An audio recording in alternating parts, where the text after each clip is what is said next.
We're really looking to see whether or not President Trump's and President Moon's meeting results in any sort of details that will give us an idea if the Americans are willing to compromise from their hardline positions right now. Currently, the Americans are taking a very strong line against the North Koreans, and that's resulted in some bumpy rhetoric throughout this week, with North Korea potentially threatening to cancel the summit altogether. The meeting between Moon and Trump may give us some insight as to whether or not the Americans are prepared to compromise and make the necessary step downs from their hardline positions that North Korea needs to see for this summit to occur and for it to have any success.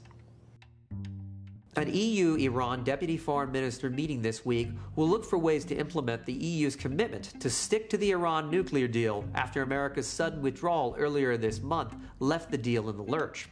We'll be looking for ways for the Europeans to be able to reassure the Iranians that their trade and business links with Europe are still protected from American sanctions.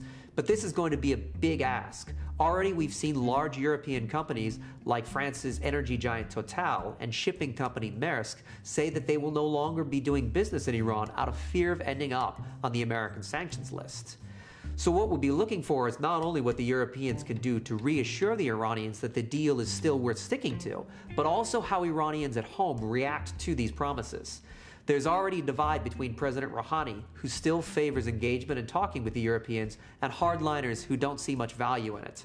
We'll be seeing who gets the upper hand as these negotiations go forward.